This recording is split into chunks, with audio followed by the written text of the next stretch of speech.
I actually enjoy working on cars. It's one of my passions. Now, some people, to them, it would be, no, it's greasy, it's dirty. To others, it's their life. They love it. I enjoy it. It's a passion. And we're going to be talking about that. It's your desire. The D in design, desire. It's what runs you on the inside. It's what motivates you, sort of like checking the oil. You can't see the oil, but you better make sure it's there and it's full. The same is true with your desire. We're going to talk about that in explaining the D in design. Let's start things off by defining what the term desire actually means and identifying what it is not. When we talk about desire, we're talking about something more than just a want in our everyday life. A desire is more than a mere I'd like that. No, our desire are things that we passionately live for, willing to invest in, willing to take time for. Here's a practical example.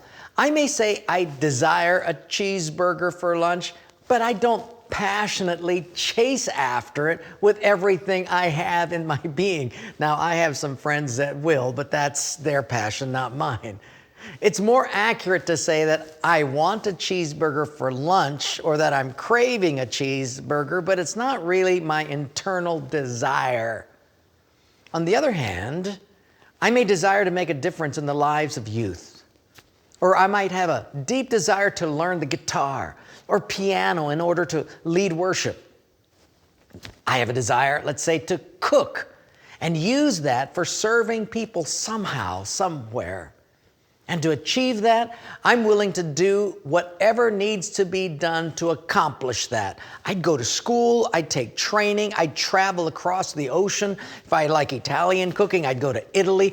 You understand the difference? It's not just a want, it's a passionate desire. And those are the kinds of desires we're talking about in this session. I define desire in a very straightforward way in the book Doing Church as a Team. Let me read to you an excerpt.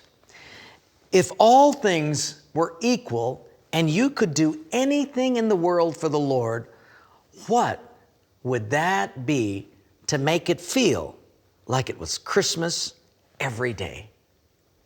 In other words, what fills your tank? What is something that you can do without much encouragement because you just love to do it, period? I encourage you to spend some time this week and think about that and what it means for you. And that brings us to our first point.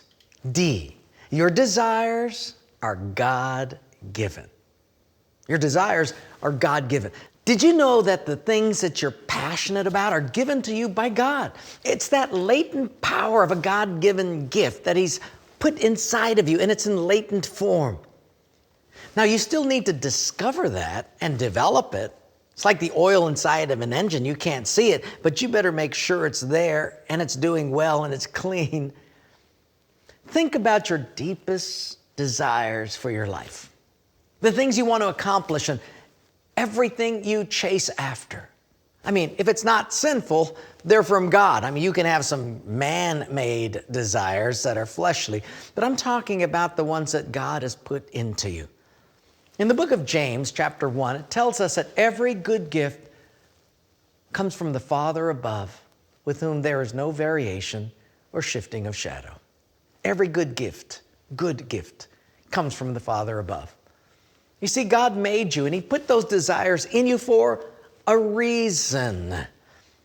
The best way to accomplish the things you want to do is to get close to God so you can find out what those gifts are that He gave you. In the book of Psalms, David wrote this: "Delight yourselves in the Lord, and He will give you the desires of your heart." You see, when you chase after God, the more you get closer to Him, He begins to change you from, as the Bible says, glory to glory into His image. Remember the image that He had in that designer's room, the creation designer's room? In that divine design room, He had something of you in His image. And He's changing us from glory to glory into that glorious or most glorious image. In other words, the more you hang around Jesus, the more you start to look like him. Your desires begin to look like his desires. Your thoughts begin to look like his thoughts. And your actions slowly start to resemble what he'd like you to do and how he'd like you to act. Look at it this way. Before I came to Christ, the things God wanted me to do, I didn't want to do. And the things he didn't want me to do, I wanted to do. But after I came to Christ, everything changed. The things he wanted me to do, I'm starting to want to do the same. And the things he doesn't want me to do, I don't want to do either. You see, when you draw close to God, he starts to reveal the best way for you to complete that deep, passionate desire that he put inside of you. But it doesn't start off that way. You see, if I'm trying to duck his commands, excuse my pride or my ego, subtly trying to use God for my purposes rather than the other way around, but when that happens, God has to often put some restraints on my desires, and sometimes he's going to help me see that those desires that I had were destructive and wild. So he's going to work with me until I can discern the difference between the desires that he put within me and the desires of the flesh or myself, things that I conjured up. And God shows me the difference until I can be free, because I can't be free from this prison if I don't even think I'm in one. And some of us don't, but it's holding you back. And God has to show that to you, reveal that to you, so that you can realize the destructive things in your life and then begin to shift towards his, because he is changing us and we get to cooperate with that change. But at first, he's got to use some restraints to kind of nudge us, help us. And we might fight against it, and the more we fight against it, the tighter it gets. Now, it's not getting any tighter, it's just we're pressing harder up against it. So we say, oh, you're hurting me. No, he's not hurting us. We're actually hurting ourselves by pushing outside the fences. Psalm 32 says it this way: I will instruct you and teach you in the way which you should go, and I will counsel you with my eye upon you. Then the writer adds, only do not be as a horse or as a mule, which have no understanding, whose trappings include a bit and a bridle to hold them in check. Otherwise, they will not come near you. You know, sometimes God likens us to a horse or a mule, and his goal isn't to keep us in a bit or a bridle or a harness, but he will use it in the beginning to teach us to come to him and to follow his lead voluntarily, on our own, not under compulsion. But until it becomes internalized, or until that action becomes our desire to follow him, well, he's going to help us. And things will have to feel a little constrained for a bit until we realize, that's it. That's what he wants me to do. And my heart changes, and I don't pull against him. I follow him. It's sort of like when I spend time with my horses. When I first got this horse, it was a stranger to me. My horse didn't know my voice, didn't want to do what I wanted it to do. But as I spent time with that horse and deepened our relationship, that horse became more and more comfortable, and he recognized my voice. And when I'd call him, he became accustomed to coming and following my commands to walk or to run or to stay.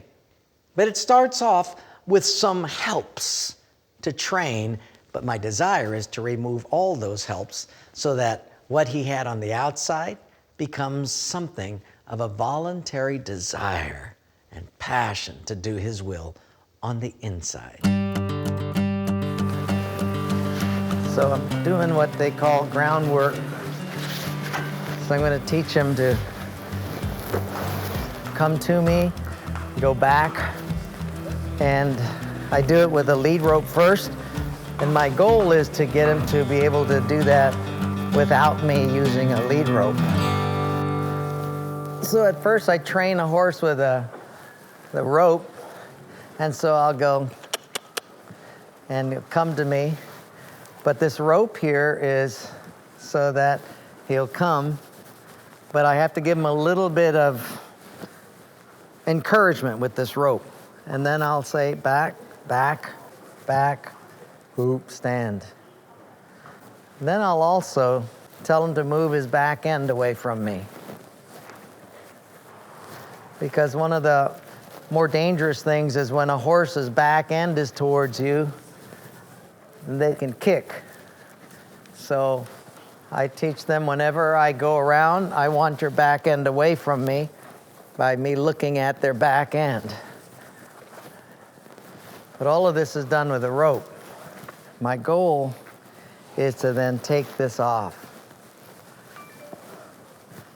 And this is where the freedom comes in, where we want the horses to be able to go around me and follow my instructions without a rope.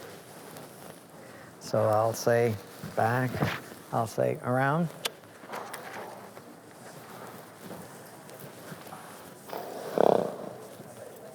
Good boy. Back, back, back, back. Come. Come on. Good boy. Good. That's good. So my goal is to get them to want to follow my instructions without a rope.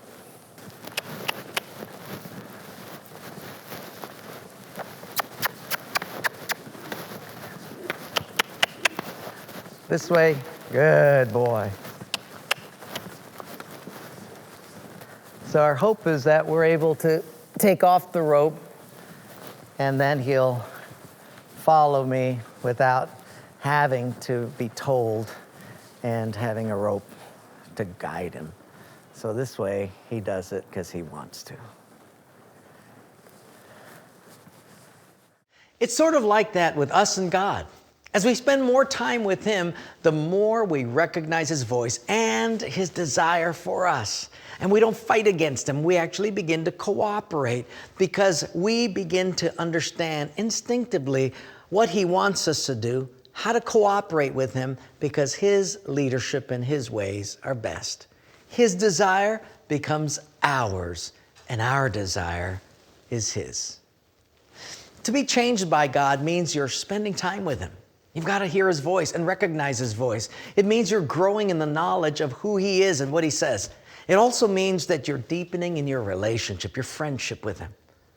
One person said to me, Wayne, what do I do? I've got so many desires. They're all competing with one another. How do I know which desire is the best? Or how do I get them all in line? I told him, I said, well, you start by making your greatest desire to serve the purposes of God with your life. Then all the other desires start to get in line behind that one. But if you don't know which is the most important, you won't have any place to start. John 10:27 and 28 reminds us of this. It says this, my sheep hear my voice, and I know them, and they follow me. And I give unto them eternal life, and they shall never perish, neither shall any man pluck them out of my hand. God gives us passions to accomplish His purposes. Whose purposes? God's purposes. Remember, we use our passions to achieve His goals, not our own, because sometimes we'll use those passions and kind of maneuver them into our own selfish goals. But that's not the reason why God gave them to us. For example, you have a passion, let's say, to lead worship. It's not to make you a prima donna and use the platform to feed yourself or to be a consumer for people's applause. No, God gave us these passions in order to steer us into His promise of a future and a hope. But He gives us unique desires so that we can use them to do His will. Read Philippians 2:13 with me. Go. For it is God who works in you to will and to act in order to fulfill His good purpose. See, identifying your desires will determine where you're best suited to serve. Remember I said everyone's a 10 somewhere? Well, when you get your desires identified, it sort of encourages, bolsters, helps, ushers you where you're best suited to serve. Here are some tangible examples of identifying desires and then lining them up with God's will. First of all, let's say you have a desire to serve people. You just like people. Well, perhaps you'll help with the setup or takedown in Sunday services, or maybe you'll get involved with the hospitality ministry, anything that interfaces with people. And then you'll help people feel welcome as soon as they enter the church every week. Because some people, for fears or failures or malfunctions in their life, it takes everything they got to get to church on that Sunday. But if you're there to welcome them in, wow, all their fears begin to melt. Or let's say your desire is to show people how to do things, and that's how you'd like to serve. Well, maybe you should look into teaching or training others. Or if your desire is to see people come to know God, perhaps you have a gift of evangelism or preaching. Talk to your local pastor or youth pastor and see how you can help cultivate this amazing gift. Another example is if your desire is to excel in business. You get to think, how can I use this desire to excel in the marketplace? Is there a marketplace ministry at your church? See how God could use your gifts by bringing others of like-mindedness together, Christ-following professionals in your sphere of influence. Or if you desire to do something with the arts, have you considered volunteering or asking to join the worship ministry? But remember, these God-given motivations help you to become a true servant, not a true consumer, a true servant. He's looking for people just like you, through whom He can be the servant of all. So He gives desires, and He gives gifts and passions and experience and other motivations so that we can have a ball serving the King of Kings for His purposes. Now it's time to get practical. You have to understand that your motivations may not be laying on the surface. You may need to just try things. Try this volunteer ministry here. Try that. Try ushering, try serving, try cooking, and you might say after one time, well, that's not me. Well, great, at least you tried. But sometimes people will try something and realize how much they enjoyed it. I remember one young man who played ukulele, and I asked him to lead worship, and he said, oh, no, I'm not going to do that. I said, oh, just try it. Oh, no. So finally I nudged him enough, and he led one song, and he said, oh, I'll try 2, and then 3. Then he became a worship leader. Then he trained for ministry, and then he became a pastor in the future. Don't be afraid to try, because it just may be the starting block for a wonderful journey. So let me encourage you to look into your workbooks. Find a list of passions that you might possess. Now the list is going to be diverse, ranging from pioneering, organizing, designing, to performance or maintenance or leadership and more. But don't worry, you're not supposed to check them all off, that's me. No. Read through the list of these passions, and they'll help you spark some identifying so that you can recognize maybe some of your God-given desires in these lists. So it's just a primer to help you out. Let me encourage you. Take some time this week and check off some of these passions you see in yourself. Then in your devotions, as you're doing those devotions, ask God to reveal what next steps He may want you to take with the unique desires He's given you as you explore and discover your design.